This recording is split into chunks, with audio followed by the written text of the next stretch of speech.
Good day, everybody, and welcome to the Boerboel Academy channel, where we talk all things Boerboel. My name is Johan Swart. I'm the host of the channel, and I'm the old breeder who's trying to show what I know to a couple of the younger ones starting. Now, I mostly do my videos based on questions which are asked of me. And it's people that comment on my channel and that say, listen, I need to know this, or I want to do that. Now, the question which I get asked quite often is, what do you feed your puppies?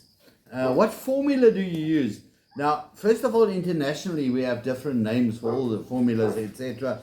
But I never use a commercial formula. I used to in the past, and I found them very expensive. And often, not at the standard that I want to have it. I could see my puppies are going a little bit thin, etc. Now, why do I feed my puppies? I feed puppies when the mothers don't have milk, but I've got ways to try and stimulate the milk production in the female. But I always feed my puppies to try and relieve some of the pressure on the female dog, right? The mother of these puppies have to feed them all the time. It's a huge calcium drain on them. It's a huge physical stress on the dog who's just given birth. So what I do is I supplement. I try to make it easier for her. And right from the word go, I take my puppies and I start giving them formula, the same formula all the time, and it works. My females come out of having the puppies looking good, not stressed, everything is fine, and my puppies look good as well. They're healthy with this formula. I was given this formula by the kennel master of Avontuur Kennels, which used to be a very famous dog breeding kennel. Now the kennel master is the guy who looked after the dogs, who bred the dogs, who decided what to feed them, etc. You normally get the owner of the kennel who run in front and who tells you how pretty his dogs are. But the real matching and matings and everything is done by the kennel master. And the big commercial kennels all have kennel masters. The small guys like me, I still feed my own puppies and mix my own formula and handle them. And yeah, there's a bit of a more personal touch. Now, let's get to the formula. Now, the ingredients for the formula are very simple. You will find them in anywhere. I'm in Mozambique. It's one of the poorest countries in the world, and I can find all these ingredients here. Before we start with the mixing, just important things. First of all, the bottle. What do you feed puppies with? Never use one of those little feeders that they use for cats with a tiny little nozzle. You know, you can only feed cats and lizards with it. This is for puppies. They need a normal baby teat, the silicone ones that you can buy all over. You just take one of them and you use it. Even if you get the flattened one, which makes the babies burp less, you can do that. But just make sure it's clean. Your bottles must be sterilized. Do not, the formula contains quite a lot of fatty stuff. So don't ever leave it in the bottle. Use boiling water and a sterilizer to clean your bottles. Okay, so normal baby bottle. I find this size the best. The longer bottles I battle to get in at the bottom to try and clean them and really keep them clean. And as I said, I do it myself. So I like to go the easiest way. Now the ingredients. I'm going to go through the ingredients as I use them. Next thing is use a vessel that you can mix in of adequate size and something which is microwave friendly. I've got an old coffee thing here that came from a percolator, and that is what I always mix the puppy formula in, the milk replacement formula. Now the first thing that you use, the first ingredient, is evaporated milk. You will find it in many brands. Nestle, all of those brands make evaporated milk. And you get it in cans. It's used in cooking, so it's nothing fancy. It's simply evaporated milk. Doesn't matter which brand you use, just get some of it. You get it in cans, you open it, it's quite a thick a liquid, and you pour it into your vessel. 1 can of that, right?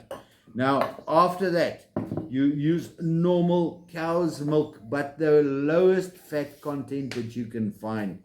In some countries, you get a zero fat milk. That would be the best to use. Here in Mozambique, we don't really, we only get a low fat milk. And what you do is you basically pour that into the same quantity as the evaporated milk. You pour that in and you mix the two. Right. Once you've got that in, you can move to your next item on the list is yogurt. It is unflavored, natural yogurt. And all you do is you use a spoonful of natural yogurt that you put in there and you mix it inside. The yogurt provides all the natural bacteria to keep the puppy's stomach healthy. Then what you do is you've got to get the yolk of an egg. Right, I can remove that. You simply break the egg and you drain off the white of the egg. You simply keep the yolk. Why do I drain away the white of the egg? The white of the egg contains a chemical which interferes with blood clotting if used a lot. So it's better for the small puppies to have natural blood clotting, the maximum blood clotting mechanism. You're trying to reduce that by taking away the white of the egg. So you simply put the yolk of the egg in there. Okay. Now, we've got to sweeten it up a little bit for our boys. Okay, you've just got to get that yolk broken. Then you've got to sweeten it up for your boys. And what I do is you should actually use glucose powder. But in Mozambique, we don't find glucose powder, right? But we fortunately, we can find honey. Now, honey is a very close second to that. But try and get glucose powder if you can. I don't have glucose powder, and it is very difficult to find things like that. So you simply take honey, take 1 spoonful of honey, and dip it in there. Right, okay. So with all of that, you can now start mixing, but your formula is right. Okay, what I did is I pre-mixed a little bit of formula in a bottle, and I put it in there. The next very important thing before you feed this is the temperature. If the temperature of the milk is too low, the puppy cannot digest it. If the temperature of the milk is too high, you're going to burn your puppy's throat and tongue, and the puppy will probably die. Right? If the temperature is too low, your puppies can't digest it. If it's too high, they can't digest it. And the next thing which is important is the temperature of your puppy. Right? The puppies must not be cold. The puppy must be at their normal temperature. Now, what is the normal temperature for a puppy? Go read on Google. Search it on Google. You will find the temperature given to you. The temperature of a puppy varies. It starts from when they're born, they have a certain temperature and heartbeat. When they get older, the temperature and the heartbeat of the puppy changes. Print that out. Keep it ready and test it. How do you test the temperature of the puppy? You test it rectally. Use a little rectal thermometer and you check the temperature of the puppy. Or you can go between underneath the arm or so, but the most accurate is rectally. Okay, so I prepared a little bottle of my puppy formula. I can put that to one side now. I heat it in the microwave, or even safer is I use a tub of water, which is lukewarm, and I put the formula in there, the whole container I put in the tub of lukewarm water, and it warms it. Microwaves can make it too hot, and then you have to wait a hell of a long time. And also in a microwave, you might find that the top of the formula is incredibly hot while the bottom is cold. Okay, so make sure it's well mixed. How do I test without a thermometer if my formula is the right temperature? I feel it. If I can't feel the temperature of the formula, the mixed formula, I know it's correct. It's not above or below my body temperature, because I would feel a difference, right? If I touch it like this and I can feel it is hot, it's too hot. If I touch it and I feel it is cool, slightly cool, it is too cold, right? So normal human body temperature seems to work well. Okay, Now, I'm going to just test my formula on one of the little puppies that I have. Now, this litter, we always give them our fun nicknames to make it easier and more fun to work with them and play and identify them. Now, these ones all somehow got names of cars, right? Now, the little fellow that I'm going to use now, his nickname is Ferrari. First of all, because he has a red little neckband, and secondly, as you can see, man, this boy is fast, right? He's fast. He's a speed freak. Now, Ferrari, come. Let's put you down a little bit. Come. Oh, success. Right, little Ferrari loves this. And can you see the speed with which this boy is drinking it? Man, you're gonna be a pretty girl, Mrs. Ferrari. Okay, now, if you guys are interested in the history and the origins of this breed, which you should be because it will make you understand the breed, I wrote a book about it. The book is called The Origins and the History of the Boerboel Breed. And you can either get the book in an e-book format, which is much easier and which is the way that most people prefer now.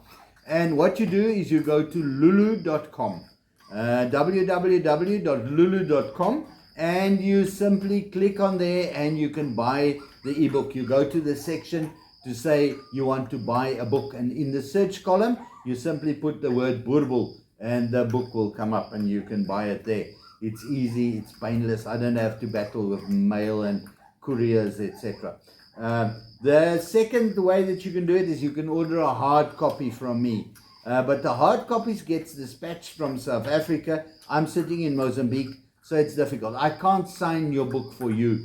It's like 1,000 kilometers I'll have to travel to go and sign your book. Okay, hey Ferrari, this is good, nah? You see? Right, and Ferrari is really enjoying this formula. Okay, now I finished the second book, and I'm still making up my mind if I'm going to put the book on e-format or not. Electronic format, I think I'm going to do. The book is all about the breed identity of the Boerboel. What is a Boerboel and what not? A breed standard is an organizational thing.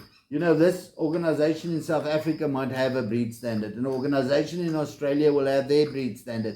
Another organization or little group of people that split away will have their breed standard. There's thousands of breed standards out there, so which one do you follow? You follow the identity of the breed, which is much easier.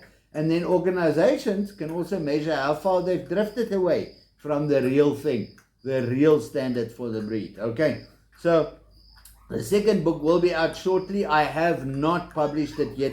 So yes, you may inquire. I'm going to refer you probably to where it will be published, if it's going to be ebook formula or format or whatever. But I'll keep you informed. Now, please subscribe to my channel. If you like what me and little Ferrari is doing here, please give me a thumbs up. If you don't like little Ferrari, ooh, you've got trouble. Look at her. She's going to bite you. Okay, but you can just give me a thumbs down. Little Ferrari is 2 weeks old now, by the way. So, and as you can see, look, man, she is so strong. It's unbelievable. Okay, right. Give me a thumbs up, a thumbs down, subscribe to my channel, and like it if you can, and put on the alarms and do the whole lot.